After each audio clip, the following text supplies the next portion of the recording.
Now we will have Mr. Larry Castleberry, and he is our new president starting for 2023. He's an excellent storyteller, and I present to you Mr. Larry Castleberry, our newest president. Well, thank you very much, and how is everybody today? Awesome. So I'm going to share with you a little poem. It was a bright Christmas day in Martinsville, Kentucky. Aunt Sally was busy disrobing a duck. A featherless turkey close by her side lay, prepared for dinner that bright Christmas day. It was a family reunion, and Uncle Joe Moore and his faithful wife Sal, both 10 and 3 score, were surrounded by all their girls and their boys, and their children's children, the grandparent toys. Now the girls, all over the age of 30, were helping to prepare, the sweet tater pies, the puddings, and the cake. The grand boys and older men, the fire were making. And the oldest granddaughter, the biscuits she was baking. And the children were outside playing, some dozen and more, just having a ball outside the door. And Uncle Joe Moore, that venerable sire, sat smoking a pipe, his feet by the fire.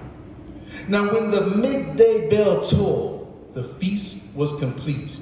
And after everybody had taken their seat, the venerable sire rose up from the chair, and with arms uplifted, he offered this prayer. We thank thee, Heavenly Father above, he said, for the overabundance of good things now in front of us spread. And we thank thee, me and my wife, for blessing us to live to see an old life. But of all the things we thank you for, the best is to see all of our babies once again from north, south, and west. And we ask that you keep us in your love. Prepare us to meet you one day in heaven above. The prayer complete, the feast now begun. The turkey and duck were carved one by one. Next, the chicken pot pie suffered the same fate. And an overabundance was applied to everybody's plate. Now after the meat came the cakes and the pies. And oh, how the children opened their eyes when their uncle from up in Illinois pulled from the closet a basket full of toys. And that venerable sire, Joe, sat there by the fire. And he called to his side each child of his fold and blessed and caressed them like Jacob of old. It's been what, 40 years, Sal? Yeah, we've seen a lot of changes. But I think it was 40 years when I first met you at old Uncle Bill Spears. If I recall, old woman, you looked mighty grand.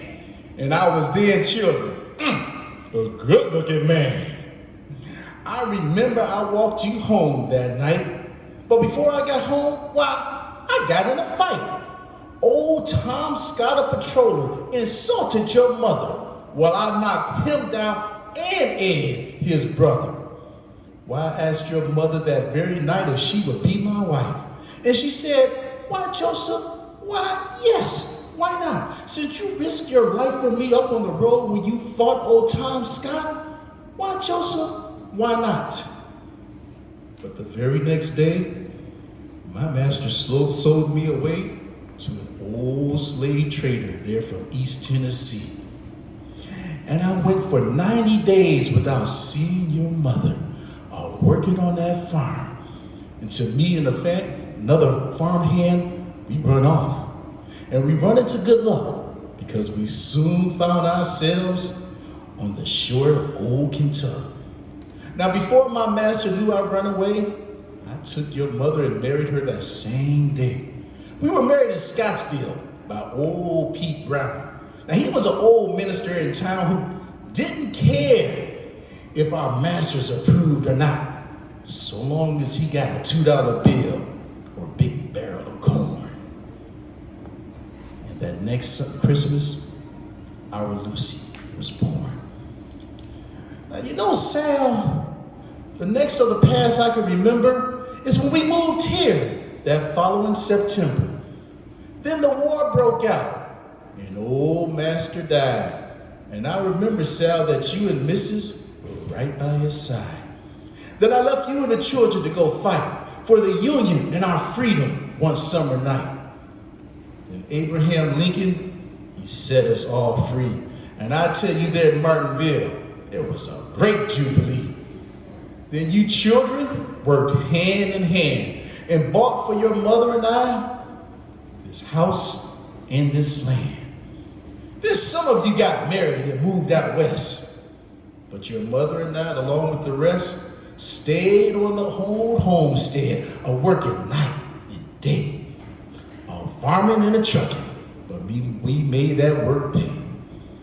And I am so happy to see all of you again once more before your mother and I, for we're old and gray, and receive deaf sons to call us away. And my prayer is that God keeps you. And with that, the old man returned to his chair. The rest of the night was spent in a measure, greeting old friends or chatting with pleasure, until late after midnight, with hearts light and gay. It was a family reunion, a bright Christmas day. And that little Christmas poem is just to remind all of you that if you are fortunate enough to have your grandparents with you, give them a smile, give them a kiss, because they are the greatest history teachers, because they know so much about life before you were here, and they can teach you so much. Thank you all. My story is done, and thank you all very much.